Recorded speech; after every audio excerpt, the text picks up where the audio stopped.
കാസർഗോഡ് കാഞ്ഞങ്ങാട് 10 വയസ്സുകാരിയെ പീഡിപ്പിച്ച കേസിൽ പ്രതിയെന്ന് സംശയിക്കുന്നയാൾ കസ്റ്റഡിയിൽ. പീഡനമടക്കം നിരവധി കേസുകളിലെ പ്രതിയാണ് പിടിയിലായ യുവാവ്. ബന്ധുവീട്ടിൽ നിന്നാണ് യുവാവിനെ കസ്റ്റഡിയിലെടുത്തത്. പ്രതിയെന്ന് സംശയിക്കുന്നയാൾ കുട്ടിയുടെ വീട്ടിലേക്ക് എത്തുന്ന CCTV ദൃശ്യങ്ങൾ ജനം TVക്ക് ലഭിച്ചിരിക്കുന്നു. ഈ ദൃശ്യങ്ങളാണ് ഇപ്പോൾ പുറത്തുവിടുന്നത്. വിവരങ്ങളുമായി ദിസ്ന സുരേഷ് ചേരുകയാണ്. ദിസ്ന, നമ്മൾ നേരത്തെ ഈ വിഷയം പരിശോധിച്ചപ്പോൾ നമ്മൾ പറഞ്ഞൊരു കാര്യമാണ്, പോലീസ് ആദ്യമെല്ലാം വലഞ്ഞത് CCTV ദൃശ്യം ലഭിക്കാത്തതിന്റെ ഒരു കാരണം കാണിച്ചായിരുന്നു. ഇപ്പോൾ ഇതാ CCTV ദൃശ്യം പോലീസിന് ലഭിച്ചിരിക്കുന്നു.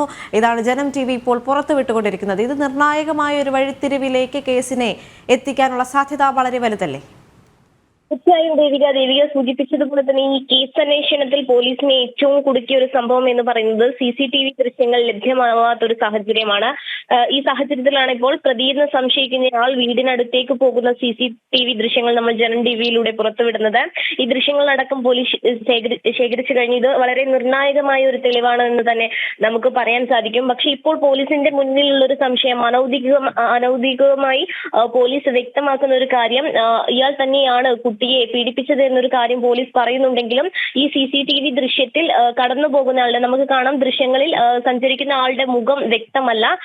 അതുകൊണ്ട് തന്നെ ഇയാൾ തന്നെയാണോ ഇപ്പോൾ കസ്റ്റഡിയിൽ ഉള്ളത് എന്നൊരു സ്ഥിരീകരണം ആവശ്യമുണ്ട്. അതിന് ശാസ്ത്രീയ പരിശോധനകൾ അടക്കം ആവശ്യമുണ്ട്. ഈ ശാസ്ത്രീയ പരിശോധനകളുടെ അടക്കം റിസൾട്ട് വന്നതിന് ശേഷമായിരിക്കാം ഈ പ്രതിയെ അറസ്റ്റ് പോലുള്ള നടപടിയിലേക്ക് കടക്കുക എന്നൊരു വിവരമാണ് നമുക്ക് അറിയാൻ സാധിച്ചിട്ടുള്ളത്. എന്തായാലും പ്രതിയെന്ന് സംശയിക്കുന്ന ആൾ വീട്ടിലേക്ക് കടന്നു പോകുന്ന CCTV ദൃശ്യങ്ങളാണ് ഇപ്പോൾ നമുക്ക് ലഭ്യമായിട്ടുള്ളത്. ദേവിക, ദിസ്ന, ഒരു കാര്യം വ്യക്തമാണ്, കാരണം കുട്ടിയുടെ വീടും ചുറ്റുപാടും മറ്റ് പശ്ചാത്തലങ്ങളും എല്ലാം വ്യക്തമായും കൃത്യമായും അറിയുന്ന ആൾ തന്നെയാണ് ഇത്തരത്തിലൊരു കൃത്യം നടത്തിയിരിക്കുന്നത്. അല്ലാതെ കുട്ടിയെ ഇത്രത്തോളം വിദഗ്ധമായി അവിടെ നിന്ന് തട്ടിക്കൊണ്ടു പോവുകയും ഇത്തരം ഒരു സംഭവത്തിന് ശേഷം ഉപേക്ഷിക്കുകയും എല്ലാം ചെയ്യണമെങ്കിൽ കൃത്യമായി കുട്ടിയെക്കുറിച്ചും കുട്ടിയുടെ കുടുംബത്തിനെ കുറിച്ചും നന്നായി അറിവുള്ള ആൾ തന്നെയാകും അല്ലേ?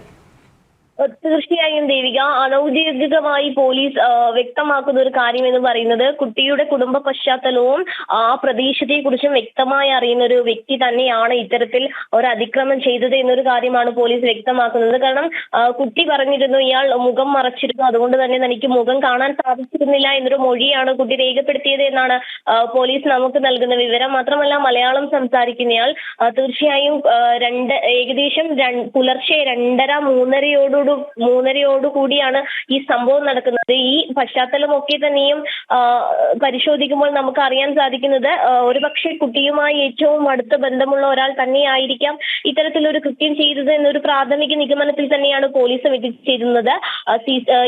കാഞ്ഞങ്ങാട് DYSPയുടെ നേതൃത്വത്തിലുള്ള 25 അംഗ സംഘമാണ് കേസിന്റെ അന്വേഷണം നടത്തുന്നത്.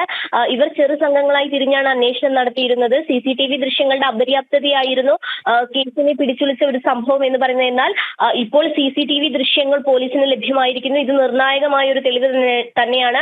ഉടൻ തന്നെ ഈ സംഭവവുമായി ബന്ധപ്പെട്ട് ഉടൻ തന്നെ സ്ഥിരീകരണം ഉണ്ടാവും എന്നൊരു കാര്യമാണ് പോലീസ് അറിയിക്കുന്നത്. ദേവിക, കാസർഗോഡ് കാഞ്ഞങ്ങാട് 10 വയസ്സുകാരിയെ പീഡിപ്പിച്ച കേസിൽ പ്രതിയെന്ന് സംശയിക്കുന്ന ആൾ കസ്റ്റഡിയിലായിരിക്കുകയാണ്. പീഡനമടക്കം നിരവധി കേസുകളിലെ പ്രതിയാണ് പിടിയിലായ യുവാവ്. ബന്ധുവീട്ടിൽ നിന്നാണ് യുവാവിനെ കസ്റ്റഡിയിലെടുത്തത്. പ്രതിയെന്ന് സംശയിക്കുന്നയാൾ കുട്ടിയുടെ വീട്ടിലേക്ക് എത്തുന്ന CCTV ദൃശ്യങ്ങളാണ് ജനം TV പങ്കുവച്ചത്. വിവരങ്ങളുമായി ചേരുകയായിരുന്നു ദിസ്ന സുരേഷ്.